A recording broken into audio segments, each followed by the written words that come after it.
نحمدہ و نصلی علی رسولہ الکریم، اما بعد، فاعوذ باللہ من الشیطان الرجیم، بسم اللہ الرحمن الرحیم۔ ماہ شوال کی خصوصیات اور اس کے فضائل۔ ماہ شوال ہجری کیلنڈر کا 10واں مہینہ ہے اور شوال کے لغوی معنی ہے اونٹنی کا دم اٹھانا، کیونکہ اس مہینے میں عربوں کے ہاں شکار کھیلنا اور سفر کے لیے نکلنا معمول تھا، اس لیے اسے شوال سے تعبیر کیا گیا، یعنی اونٹنی دم اٹھائے رکھتی ہے، یعنی یہ رخت سفر باندھے رکھتے ہیں۔ اور ہمیں معلوم ہے کہ سال کے 12 مہینے ہیں اور ہر مہینے کی کچھ نہ کچھ خصوصیات ہیں جن کی بنا پر اللہ تعالیٰ نے انہیں دوسرے مہینے سے ممتاز کیا ہے۔ یہ مہینہ شوال کا ہے، اس کی بہت سی خصوصیات ہیں۔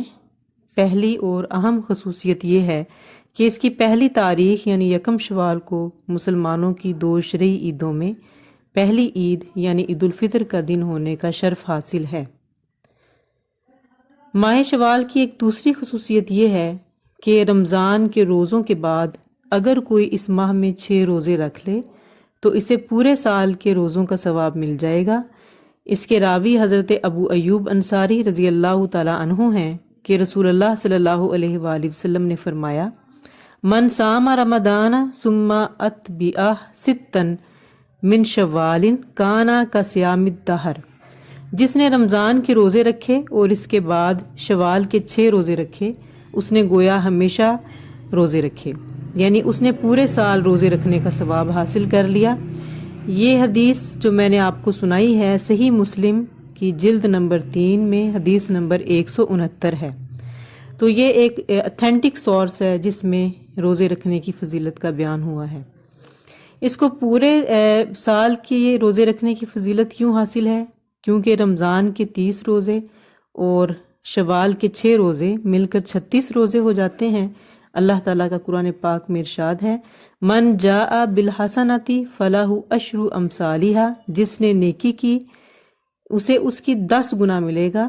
اس لیے ایک مہینے کا روزہ 10 ماہ کے روزے کے برابر ہو گیا اور 6 دن کے روزے 60 دن کے روزے کے برابر ہوئے۔ اس طرح 12 ماہ یعنی مکمل 1 سال کے روزے رکھنے کا ثواب ملے گا۔ یہ ماہ شوال کی دوسری فضیلت تھی۔ ماہ شوال کی تیسری خصوصیت یہ ہے کہ اس کا شمار اشہر حج میں ہوتا ہے، یعنی حج کے مہینوں میں، جیسا کہ اللہ نے فرمایا سورۃ البقرہ آیت نمبر 197، الحج اشہر معلومات، کہ حج کے مہینے مقرر ہیں اور ان مقرر مہینوں میں پہلا شوال، پھر ذوالقعدہ اور تیسرا ذوالحجہ ہے، یعنی یہیں سے حج کی تیاریاں شروع ہو جاتی ہیں۔ ماہ شوال کی چوتھی خصوصیت یہ ہے کہ اس ماہ میں شادی کرنا اور رخصتی کر کے نئی نویلی دلہن کو اپنے گھر لانا بہت سے علماء کے نزدیک مستحب ہے، اور اس کو شادی بیاہ کے لیے منحوس سمجھنا بالکل غلط اور جاہلیت کے امور میں سے ہے۔ امام نسائی نے حضرت عائشہ رضی اللہ تعالیٰ عنہ سے روایت ذکر کی ہے جس میں وہ فرماتی ہیں کہ مجھ سے نبی صلی اللہ علیہ وآلہ وسلم نے شوال میں نکاح کیا اور شوال میں ہی میری رخصتی ہوئی، تو آپ کی بیویوں میں کون سی بیوی رسول اللہ صلی اللہ علیہ وآلہ وسلم کے نزدیک مجھ سے زیادہ پیاری ہے؟ اور حضرت عائشہ پسند کرتی تھیں کہ عورتوں کی رخصتی شوال کے مہینے میں ہو۔ تو گویا شوال کے مہینے میں عورتوں کی رخصتی مستحب قرار دی گئی ہے۔ یہ اس لیے ہے کہ عربوں کے ہاں شوال کے مہینے میں شادی کرنا منحوس سمجھا جاتا تھا، اور اہل جاہلیت اس میں یہ عقیدہ رکھتے تھے کہ یہ شادی کبھی کامیاب نہیں ہو سکتی اور وہ بیوی کبھی اپنے شوہر کو پیاری نہیں ہو سکتی۔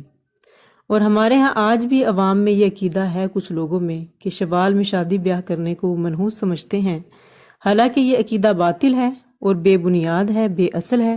اور جاہلیت میں لوگ شوال کے نام میں جو دور کرنے اور اٹھا لینے کا معنی لیا جاتا تھا، اس سے برا فعل لیتے تھے اور اس کی وجہ سے اس ماہ میں شادی کرنا منحوس سمجھتے تھے۔ مگر کتنی افسوس کی بات ہے کہ آج بھی بہت سے مسلمان دور جاہلیت کے اس عقیدے میں مبتلا ہیں اور اس ماہ میں شادی بیاہ کو برا اور منحوس سمجھتے ہیں، جو سراسر باطل ہے۔ اور رسول اللہ صلی اللہ علیہ وآلہ وسلم نے خود اپنی اسی ماہ میں حضرت عائشہ رضی اللہ تعالیٰ عنہ سے نکاح کر کے اس عقیدے کو فاسد اور باطل قرار دے دیا، اور حضرت عائشہ رضی اللہ تعالیٰ عنہا نے نہ صرف عقیدے کی تردید کی بلکہ اس میں شادی اور رخصتی کو مستحب قرار دے دیا، اور وہ چاہتی تھیں کہ ان کی رشتہ دار کی خواتین کی شادی اسی ماہ میں ہو تاکہ اس عقیدے کا نام و نشان مٹ جائے اور لوگوں کو اس کے باطل ہونے کے بارے میں یقین کامل حاصل ہو جائے۔ اس ماہ کی 5ویں خصوصیت یہ ہے کہ رسول اللہ صلی اللہ علیہ وآلہ وسلم نے ایک سال رمضان کے آخری عشرہ میں اعتکاف نہیں کیا تو شوال میں اس کی قضا کی۔ حضرت عائشہ رضی اللہ تعالیٰ عنہ فرماتی ہیں کہ ہوا کچھ اس طرح سے تھا کہ نبی صلی اللہ علیہ وآلہ وسلم جب اعتکاف کا ارادہ فرماتے تو فجر کی نماز پڑھ کر اپنے معتکف میں داخل ہوتے، چنانچہ آپ نے رمضان کے آخری عشرہ میں اعتکاف کا ارادہ کیا اور خیمہ لگانے کا حکم دیا، چنانچہ خیمہ لگا دیا گیا۔ پھر حضرت عائشہ رضی اللہ تعالی عنہا نے خیمہ اپنے لیے لگانے کا بھی حکم دے دیا۔ ان کو دیکھا دیکھی حضرت حفصہ نے بھی حکم دے دیا تو لہٰذا ان کا خیمہ بھی لگا دیا گیا، اور حضرت زینب رضی اللہ تعالی عنہا نے جب ان دونوں خیموں کو دیکھا تو انہوں نے بھی اپنے لیے خیمہ لگانے کا حکم دیا۔ جب رسول اللہ صلی اللہ علیہ وآلہ وسلم نے یہ دیکھا تو فرمایا، کیا انہوں نے خیر کا ارادہ کیا ہے؟ پھر آپ نے اعتکاف نہیں کیا، ان کے خیموں کو بھی اکھڑوا دیا اور اس دن اس کے بدلے شوال میں 10 دن کا اعتکاف کیا۔ تو اس طرح اگر اعتکاف ماہ رمضان میں قضا ہو جائے تو ہم ماہ شوال میں اس کی قضا کر سکتے ہیں۔ اس حوالے سے بھی یہ اہمیت اور فضیلت رکھتا ہے۔ ماہ شوال کی خصوصی طور پہ جو اہم ہمیں مد نظر رکھنے والی باتیں ہیں وہ یہ ہیں کہ رمضان المبارک کے بعد جب کہ ہماری روح اللہ کے ذکر سے تر و تازہ ہو چکی ہے اور توانا ہے، اب اس کو دوبارہ پس مردہ نہ بنایا جائے اور خوب اللہ تعالیٰ کی تسبیحات کی جائیں، قرآن پاک کی تلاوت کو ویسے ہی جاری رکھا جائے۔ ایسا نہ ہو کہ جس طرح ہم رمضان شریف کے آغاز سے پہلے والے دن میں کھڑے تھے، عید کے بعد ہم پھر دوبارہ وہیں چلے جائیں، بلکہ اپنی زندگی کو اسی نہج پر گزاریں جیسا کہ رمضان المبارک میں ہم نے اپنے آپ کو جس روٹین اور اوقات میں رکھا ہوا تھا۔ اللہ تعالیٰ سے دعا ہے کہ اللہ تعالیٰ اپنے تمام خوبصورت، پیارے اور پاک مہینوں کی ہمیں اہمیت کا اندازہ کرنے کی توفیق دے اور ان کی فضیلتوں سے خوب لطف اٹھانے اور فائدہ لینے کی توفیق عطا فرمائے۔ آمین۔ وما علینا الا البلاغ المبین۔